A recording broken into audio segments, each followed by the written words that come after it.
दोस्तों, रामायण की एक कथा ऐसी है जो आपको अंदर से झकझोर देगी। आपने राम के वनवास की पीड़ा सुनी होगी, सीता हरण की वेदना सुनी होगी, पर क्या आपने कभी सोचा है जब राजा जनक ने सीता स्वयंवर का आयोजन किया तो राम के पिता राजा दशरथ को निमंत्रण क्यों नहीं भेजा गया? क्या जानबूझकर अयोध्या को दरकिनार किया गया? क्या ये सम्मान की अनदेखी थी या कोई गहरा राज? जब राजा दशरथ ने जनक से यही सवाल पूछा तो जनक का जवाब सुनकर सारी सभा स्तब्ध रह गई और दशरथ की आत्मा तक कांप उठी। इस वीडियो में हम उसी क्षण की परतें खोलेंगे जहां प्रेम, पीड़ा, रहस्य और नियति सब एक साथ सामने आते हैं। आखिर तक देखिएगा, क्योंकि अंत में वो संवाद आएगा जो रामायण का सबसे दर्दनाक संवाद कहा जाता है। मिथिला नगरी में एक अद्भुत आयोजन की तैयारियां हो रही थीं। राजा जनक ने एक विराट यज्ञ का आयोजन किया जो केवल धार्मिक नहीं बल्कि राजनैतिक और भावनात्मक दृष्टि से भी अत्यंत महत्वपूर्ण था। इस यज्ञ के बाद उन्होंने अपनी पुत्री सीता के स्वयंवर की घोषणा कर दी, पर एक शर्त के साथ। जनक ने कहा, जो भी राजकुमार भगवान शिव का धनुष उठाकर उसे तोड़ देगा वही सीता का वरण कर सकेगा। इस शर्त के पीछे न सिर्फ पिता का दायित्व था बल्कि सीता के पूर्व जन्म और भाग्य का भी अदृश्य खेल था। लेकिन सबसे बड़ा सवाल उठता है, इतने बड़े आयोजन में जब समस्त राजाओं को आमंत्रित किया गया तो अयोध्या के राजा दशरथ को क्यों नहीं बुलाया गया? जब मिथिला में स्वयंवर की चर्चा चारों ओर फैलने लगी तो यह बात अयोध्या तक भी पहुंची, लेकिन राजा दशरथ के पास न तो कोई निमंत्रण आया न ही कोई संदेशवाहक। दरबार में बैठे कई मंत्रियों ने इसे राजनैतिक अपमान मान लिया। कुछ बोले, क्या जनक भूल गए हैं कि अयोध्या सूर्यवंश की राजधानी है? तो कुछ बोले, शायद जनक जानबूझकर राम को अवसर से वंचित करना चाहते हैं।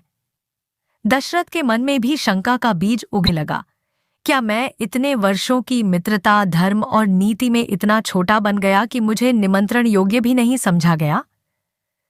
लेकिन उस वक्त उन्हें नहीं पता था कि इस मौन के पीछे एक गहरा रहस्य छिपा है जो भगवान की लीला का ही हिस्सा था। ठीक उसी समय जब दशरथ के मन में प्रश्नों का तूफान उठ रहा था, तभी अयोध्या के द्वार पर एक तेजस्वी ऋषि का आगमन हुआ, महर्षि विश्वामित्र। उनका तेज ऐसा था कि सारी सभा नतमस्तक हो गई। उन्होंने दशरथ से कहा, राजन, मुझे आपके पुत्र राम और लक्ष्मण की आवश्यकता है। मैं एक यज्ञ कर रहा हूं जिसे राक्षस बाधित कर रहे हैं। केवल राम ही उनका विनाश कर सकते हैं। दशरथ चौंक गए। राम, वन में युद्ध? पर वशिष्ठ ने कहा, यह महर्षि विश्वामित्र है, इनका निर्णय ईश्वरीय है। विश्वामित्र राम और लक्ष्मण को साथ लेकर निकल पड़े, लेकिन उन्हें यज्ञ की रक्षा से कहीं अधिक कोई और उद्देश्य खींच रहा था।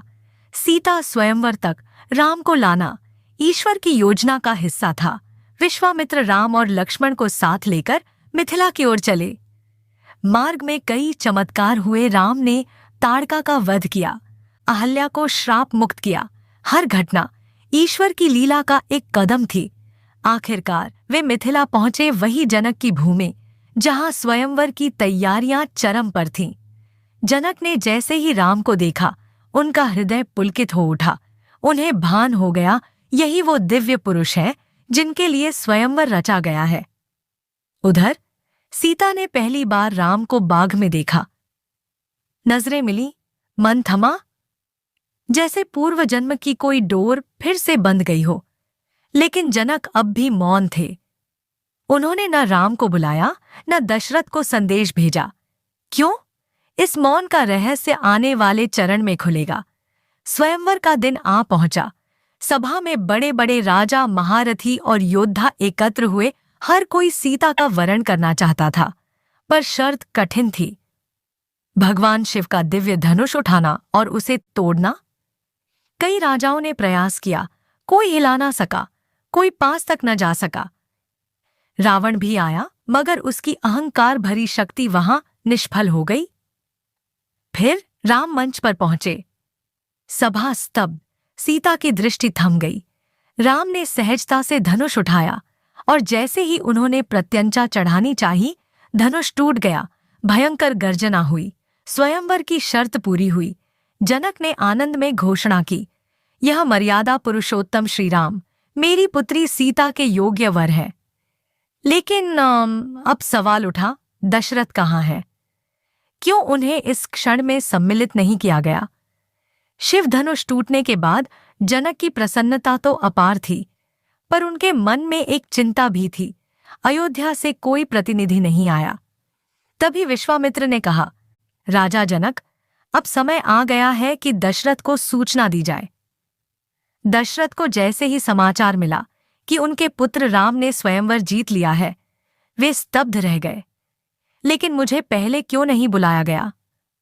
वे मिथिला पहुंचे और जनक से पूछा, राजन, क्या अयोध्या इतना तुच्छ हो गया कि आपने एक निमंत्रण भी उचित न समझा?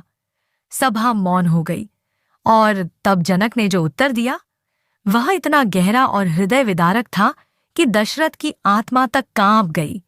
जनक ने आंखों में जल भरकर कहा, राजा दशरथ, कृपया क्षमा करें, मैंने कोई भूल नहीं की।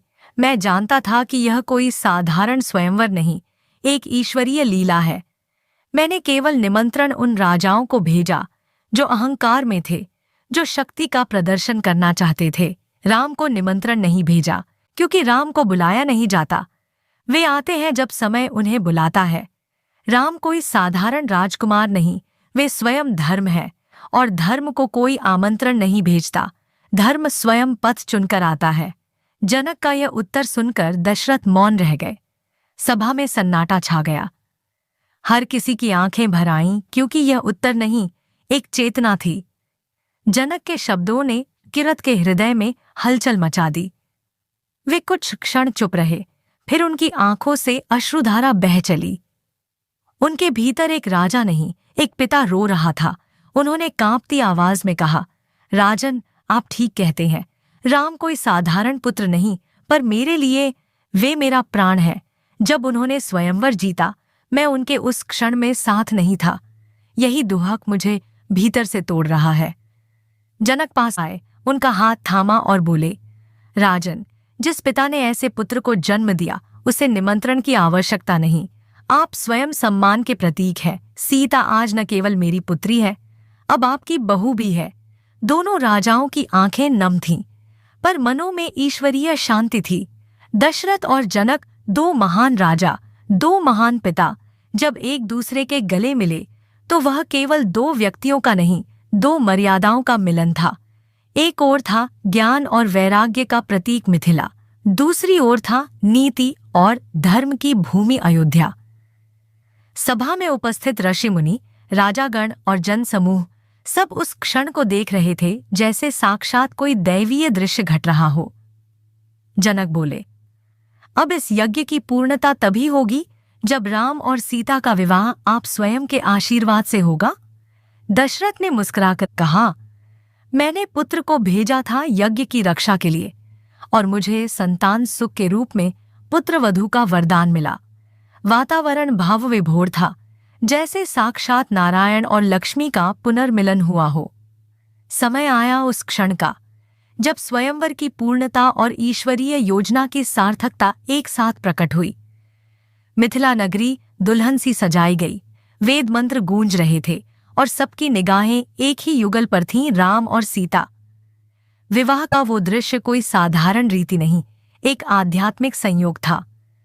जब राम ने सीता का हाथ थामा तो जैसे दो युगों का मिलन हो गया। सीता ने नजरें झुका लीं और राम ने उन्हें अपने अंतर्मन में स्थान दिया।